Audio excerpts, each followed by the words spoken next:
Assalamualaikum warahmatullahi wabarakatuh. Bertemu lagi di channel Cerita Misterius. Tentunya masih bersama Bang Joni. Pada kesempatan kali ini, saya akan membawakan kisah misteri yang berjudul Mengerikan. Kain kafan tidak mau menerima jasad sang kades. Seperti apa kisahnya?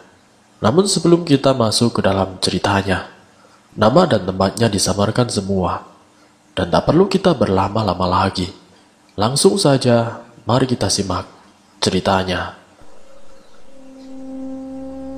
Kalau main hati-hati ya nak, pulangnya jam 5 sore saja, kata Ibu Andre kepadanya. Baik ibu, Andre hanya bermain di rumah Hasbi kok. Andre berangkat dulu ya bu.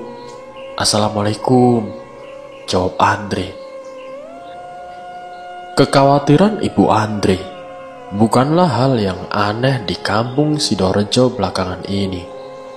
Pasalnya banyak anak kecil yang meninggal dengan alasan yang tidak jelas. Dalam seminggu saja, 3 orang anak bisa meninggal. Tidak ada yang tahu penyebab pasti peristiwa itu.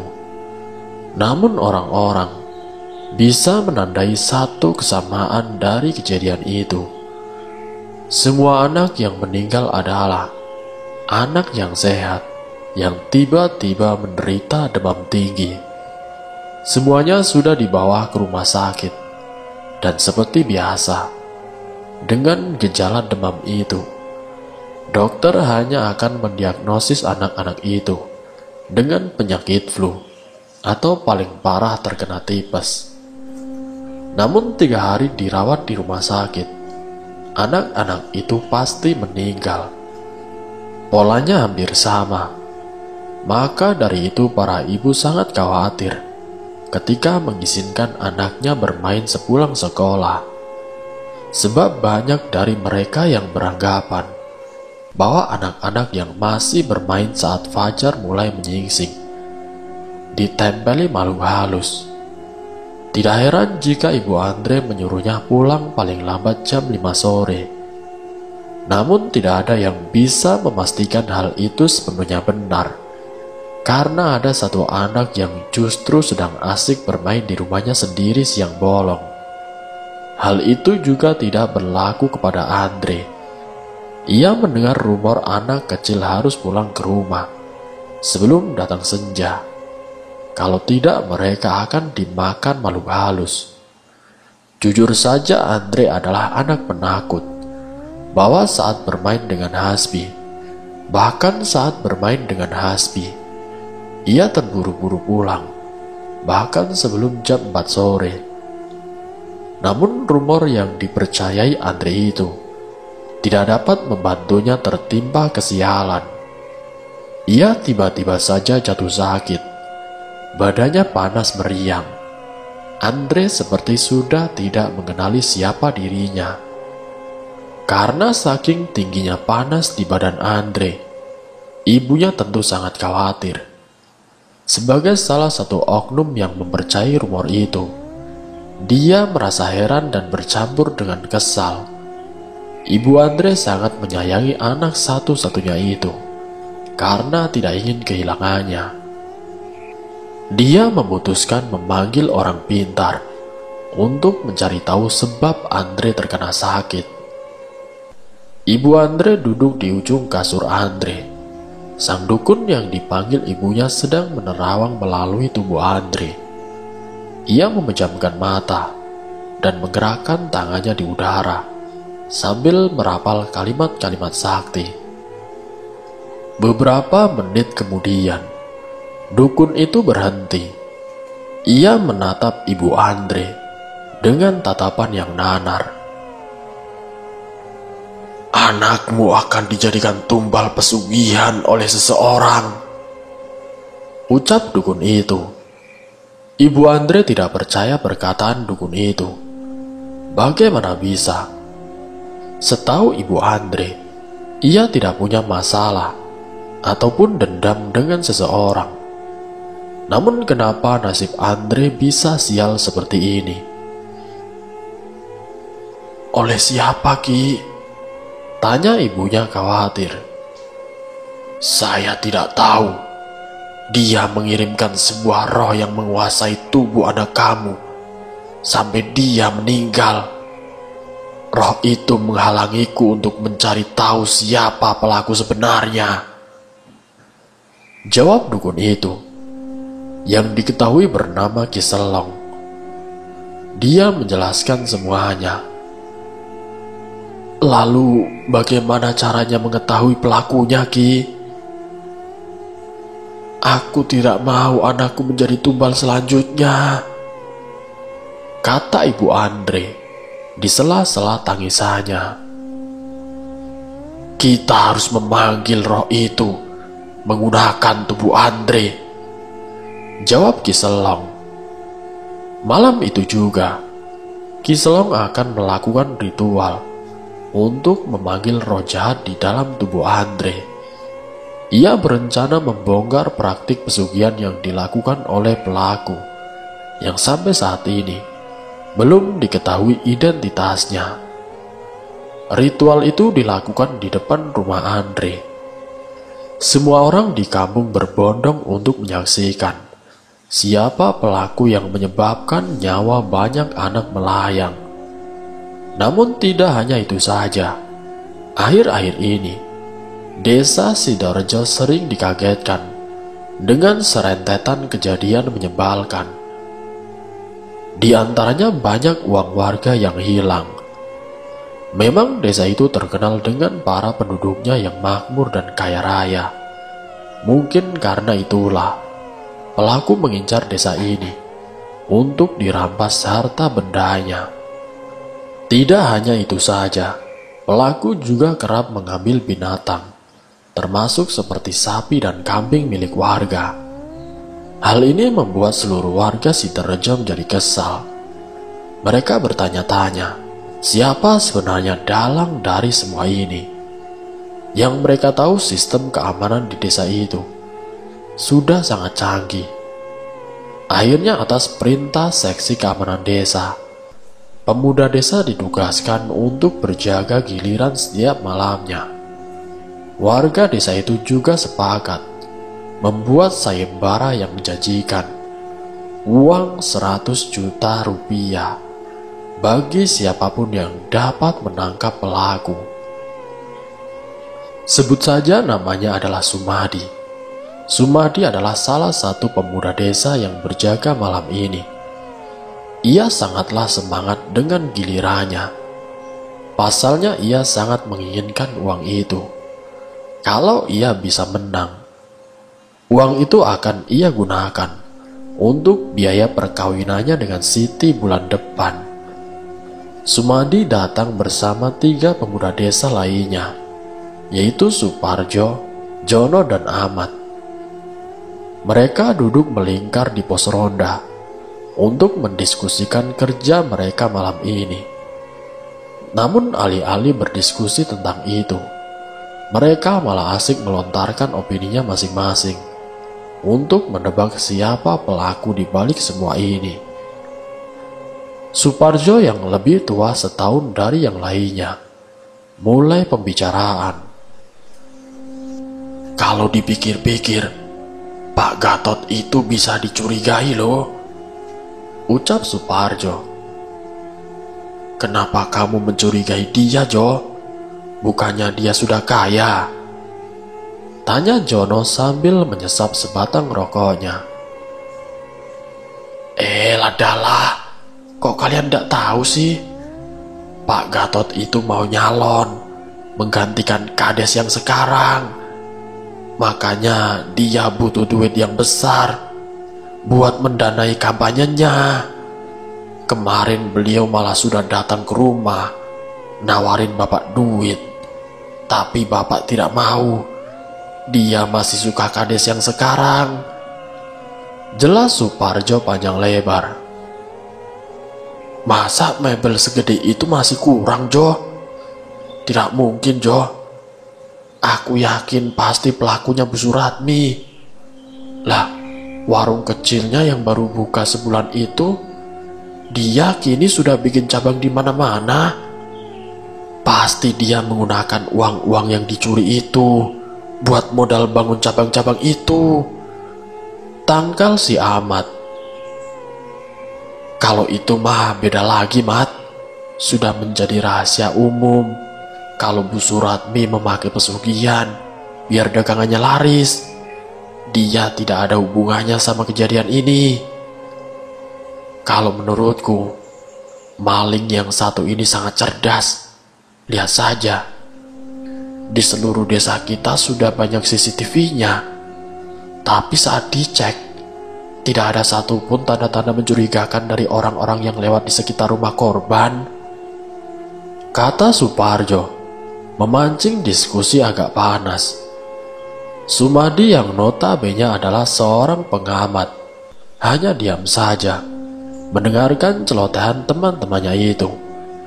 Dia lebih senang mengumpulkan informasi yang lengkap sebelum mengambil kesimpulan. Bisa jadi apa yang dikatakan teman-temannya belum tentu benar. Tapi itu juga tidak menutup kemungkinan ada salah satu dari mereka yang mengatakan kebenaran. Kamu yakin kalau pelakunya seorang maling, Jo? Jono yang suka bertanya, memancing balik Suparjo. Aku yakin. Kemarin aku habis bertanya dengan Pak Ahmad. Katanya pas rumahnya kemalingan, dia sempat mendengar ada suara orang menuruni tangga di rumahnya. Tapi pas dicek, ternyata tidak ada orang kecuali keluarganya. Dan ternyata berangkasnya sudah kosong di lahap. Suparjo memang informan handal. Diskusi itu berhenti di argumen Suparjo. Mungkin karena yang lain sudah tidak punya pertanyaan atau informasi lain yang bisa dibagikan. Tiba-tiba saja, momen diam itu dipecahkan oleh kehadiran Pak Kades. Ia menghampiri mereka berempat di pos ronda. Setelah selesai berbincang dengannya, Ahmad membuka diskusi kembali. Apa kalian tidak curiga dengan Pak Kades? Kalian sering dengar kan kalau dia selalu punya mobil ataupun binatang ternak baru saat malamnya ada kemalingan, ucap si Ahmad. Kamu ini, Mat. Kalau tidak tahu apa-apa tidak usah langsung menyimpulkan sesuatu. Kalau salah nanti bisa jadi hoak tahu, kata Suparjo mengingatkan. Loh, tapi bisa jadi, Jo. Saya juga terkadang heran, Pak Kades itu tidak terlalu kaya, tapi kok bisa mengalir terus duitnya? Jono mulai curiga juga. Masa kalian tidak tahu juga? Itu mah praktik biasa buat pejabat-pejabat. Ya meskipun di desa, tapi gak menutup kemungkinan juga kalau Pak Kades itu suka korupsi dana desa, seperti DPR yang ada di TV itu loh.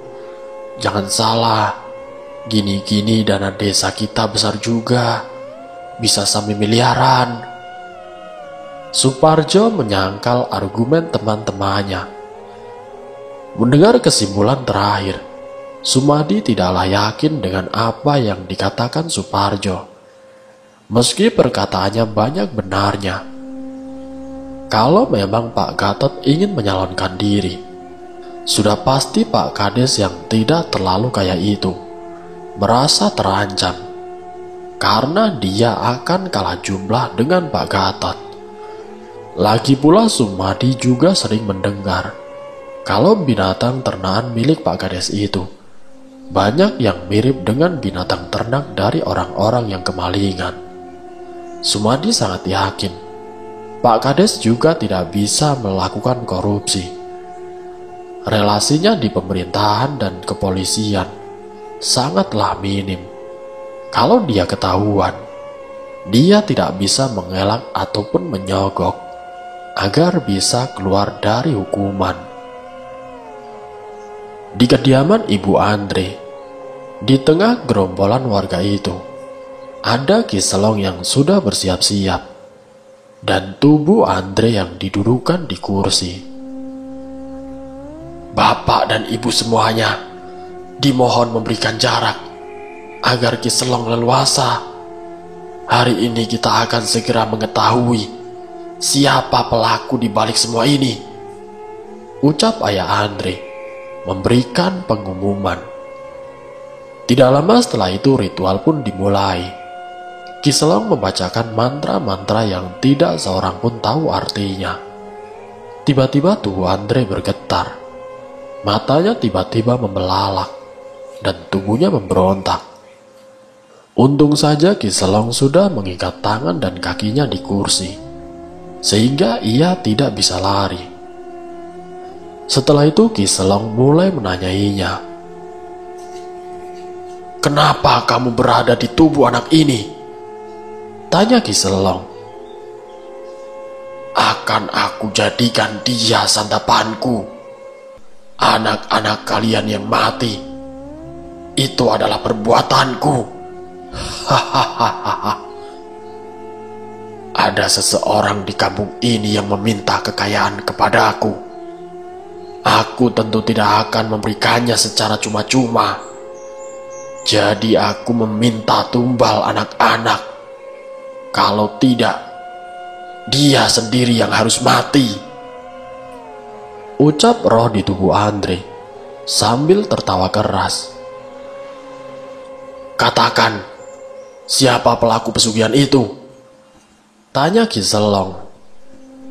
"Aku tidak bisa memberitahukannya, karena aku dan dia sudah terikat perjanjian." Hahaha, jawab sosok yang ada di dalam tubuh Andre. "Kalau begitu, aku minta kau tinggalkan tubuh anak ini sekarang juga," kata Ki Selong. "Enak saja. Apa yang akan kumakan jika aku meninggalkan tubuh anak ini? Hah?"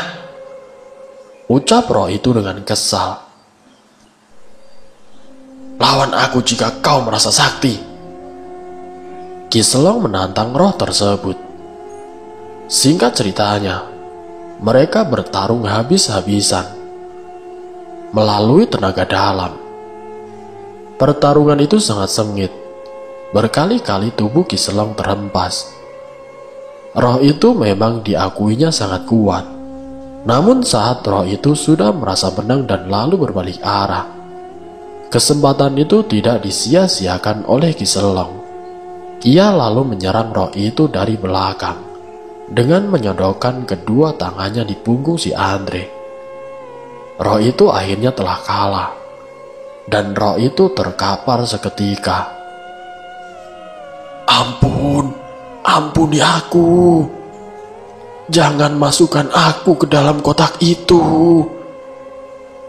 ucap roh itu memohon.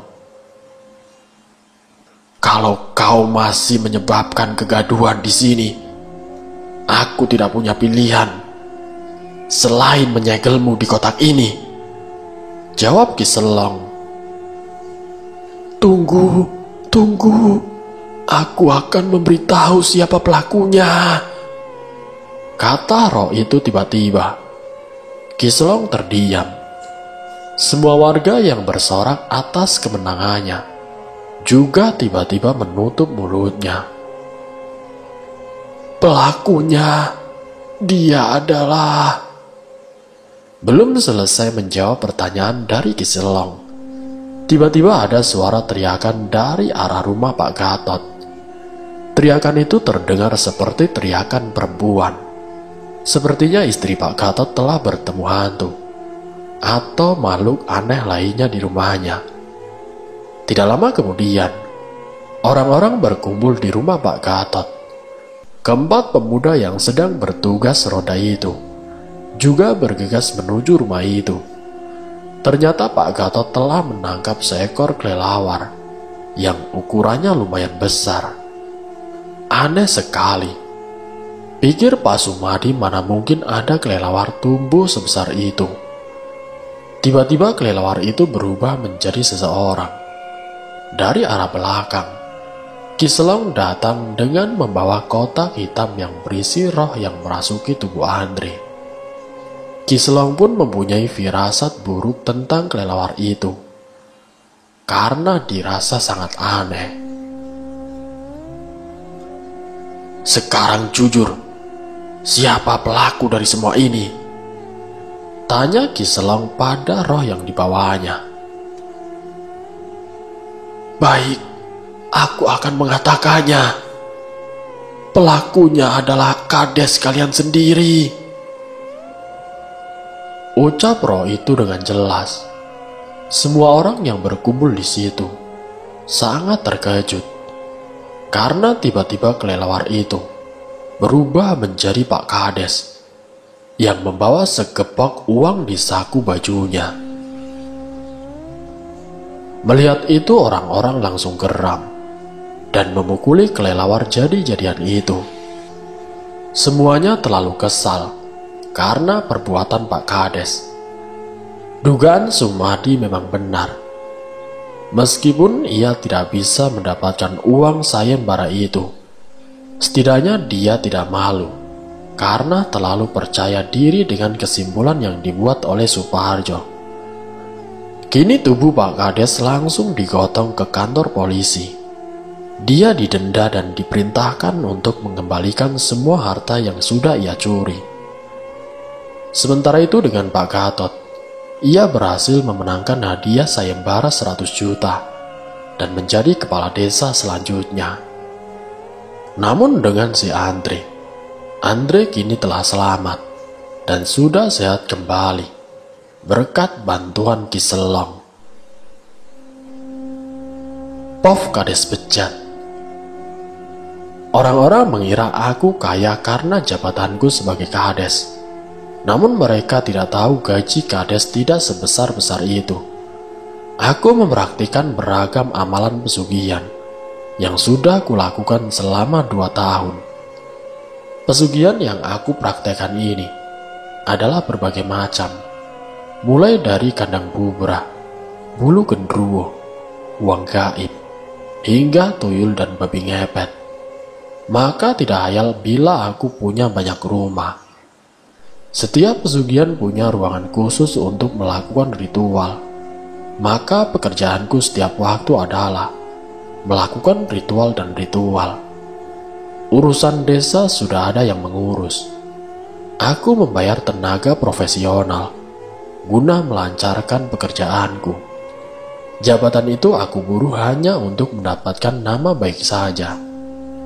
Semuanya berjalan begitu sempurna dan tidak terganggu sama sekali. Kedua anakku yang masing-masing berusia 14 tahun dan 17 tahun bahkan kerap memuji ayahnya karena hebat dalam mencari rupiah. Istri dan anakku tidak mengetahui perihal apa yang aku lakukan. Hingga suatu malam petaka telah tiba. Semuanya runtuh seketika. Aku kehilangan semuanya yang telah aku raih. Pada suatu malam, putraku yang berusia 14 tahun, ia kesurupan. Ketika itu kami sedang bersantai di ruang tengah. Namun putraku tiba-tiba mencekik lehernya sendiri dan berlari keluar. Ia berteriak dengan nada yang amat berat. Aku tahu ini tidak beres. Seketika aku langsung mengejar putraku keluar. Ia sudah menghilang. Aku mencari-cari kemana ia pergi. Bahkan seluruh warga juga turut membantu pencarian. Sekitar 2 hingga 3 jam kami mencari. Tiba-tiba istriku mengalami hal yang sama. Tetapi kali ini ia tidak berlari, melainkan mencekik lehernya sendiri, hingga ia menjadi pingsan. Buru-buru aku melarikannya ke klinik terdekat, dan membayar orang-orang suruhanku untuk mencari putraku yang hilang. Aku mencengkram erat putra pertamaku, agar tidak mengalami hal yang sama. Aku tidak tahu apa yang sedang terjadi. Aku pun kebingungan. Selama ini seluruh pesugihanku berjalan dengan lancar. Baru kali ini aku mengalami hal demikian. Namun semua mulai jelas ketika tiba-tiba sekelebat cahaya masuk ke tubuhku dan membuatku jatuh pingsan. Dikala aku pingsan, aku bermimpi sesuatu yang aneh. Di dalam mimpi itu aku sedang berada di tengah-tengah padang rumput yang amat luas, tidak berujung, tetapi begitu panas. Dari kejauhan, aku melihat seseorang sedang berjalan menghampiriku. Tubuhnya tinggi dan tegap, dan juga berisi. Ia mengenakan jubah hitam, tampak kontras dengan suasana saat ini. Di hadapanku matanya melotot, dan tangannya memegang pundakku. Ia berkata dengan kencangnya, "Berhentilah melakukan semua ini. Katakan kepada seluruh wargamu dan mundur dari kursi kadesmu. Kalau tidak, istri dan anakmu akan lenyap." Seketika aku terbangun dari pingsanku dan aku menangis. Semuanya tiba-tiba menjadi begini. Aku tidak tahu apa yang tengah terjadi. Permintaan pria dalam mimpiku itu kemudian aku penuhi. Namun tidak lama, 2 hingga 3 hari, istriku sadar dan anakku kembali pulang, meski berwajah pucat. Aku menangis hampir setiap hari. Namun memutuskan perjanjian dengan bangsa iblis tidak semudah itu. Aku hampir setiap hari harus melakukan ritual demi pesugihan itu. Kadangkala aku menjadi kelelawar, babi ngepet, maupun maling yang dalam sekejap bisa menghilang. Dan ya, tumbal yang harus kuserahkan harus anak-anak yang belum menjadi balik. Selama bertahun-tahun, kehidupannya selalu mentereng. Hampir seluruh keluarganya menjadi orang terpandang. Anak-anaknya menjadi pengusaha, dokter, tentara, hingga pejabat. Alhasil keluarganya begitu disegani para tetangga. Namun sialnya saat mantan kades itu sedang beroperasi di salah satu rumah warga, ia tertangkap oleh Pak Gatot. Warga sekitar marah kala mendengar pengakuannya. Mereka membakar seluruh aset yang dimilikinya dan mengusir mereka dari kampung itu. Mereka pun menjadi gelandangan selama hampir 1 tahun. Mereka hidup di sebuah desa yang sepi penghuni, hidup dengan serba kekurangan. Belum lagi dampak dari ritual pesugihan yang mantan kades itu lakukan, sangat menyiksanya. Hampir setiap hari ia selalu dibayang-bayangi oleh sesembahannya. Apalagi setiap malamnya, mantan kades itu selalu mendengar suara tangisan dan juga jeritan anak kecil. Hal-hal aneh tersebut semakin menggila. Kini ia melihat orang-orang yang mati karena menjadi tumbal pesugihannya, terus mengikutinya kemanapun ia pergi. Tentu saja mantan kades itu mengenal mereka. Mereka adalah anak dari paman, sepupu, hingga keponakannya sendiri. Jika sudah melihat bayangan-bayangan para korbannya, ia akan berteriak-teriak dengan kencang dan membenturkan kepalanya berkali-kali ke dinding. Dan karena sudah tidak kuat dengan semua teror itu, akhirnya ia bunuh diri dengan cara mengikat kepalanya di atas tali yang tergantung di kamarnya. Sungguh mengenaskan. Jasadnya ditemukan sudah pucat dan sudah baunya sangat busuk. Saat itu ada seorang pria yang diminta oleh anak almarhum untuk membantu mengurusi jenazah ayahnya, dan ia pun bergegas ke rumah mantan kades itu. Begitu sampai di rumah itu, tercium bau busuk yang sangat menyengat, hingga membuat perutnya terasa mual. Dan hal tersebut merupakan pengalaman pertama yang dialami pria tersebut, mencium bau jenazah sebusuk ini. Lantas pria itu segera memandikan jenazah pejabat itu, dengan dibantu oleh anak lelaki almarhum. Kemudian kejadian aneh pun kembali terjadi. Saat mengeluarkan kotoran dari badan jenazah, biasanya kotoran tersebut akan keluar dari bagian bawah. Namun yang terjadi pada mantan kades itu sangat mengejutkan. Kotoran dari perutnya malah keluar melalui mulut jenazah. Bahkan saat kali terakhir mengeluarkan kotoran dari perut, ada belatung hidup yang ikut keluar dari mulut jenazah. Kemudian pria yang memandikan jenazah itu meminta anak-anak almarhum untuk membalikan jenazah ayahnya. Dan betapa kagetnya ketika badannya dibalikan, belatung yang masih hidup terus keluar dalam jumlah yang banyak. Kejadian tersebut tentu saja membuat semua orang menjadi panik. Sungguh kejadian yang tidak biasa dan sulit diterima oleh akal manusia. Singkatnya, selepas membersihkan dan memandikan jenazah, kemudian pria itu bersiap untuk mengafani jenazah. Namun kejadian aneh kembali terjadi. Kain kafan untuk membungkus jenazah, walau sudah 2 kali mencoba menyiapkan kain yang lebih panjang, namun ukuran kain selalu hanya menutup kepala dan hanya kaki saja. Tidak ada kain lebih untuk diikat. Sepertinya kain kafan itu tidak mau menerima jenazah tersebut, sehingga dengan terpaksa kain kafan itu harus disambung agar bisa mengikat di bagian kepala dan kaki jenazah. Kemudian setelah disolatkan dan hendak dibawa untuk dimakamkan, pria tersebut kembali menemukan satu masalah. Tidak ada satupun mobil jenazah yang dapat dipakai untuk mengantarkan jenazah tersebut. Hingga akhirnya, dengan terpaksa, jenazah dibawa menggunakan mobil pick up bekas mengantarkan ayam ternak milik tetangganya. Akhirnya jenazah pun sampai di tanah pemakaman.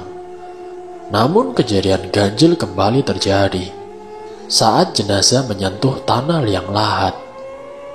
Tiba-tiba dari dinding tanah keluar air berwarna hitam dan berbau sangat busuk, mengenangi bagian dalam kuburan.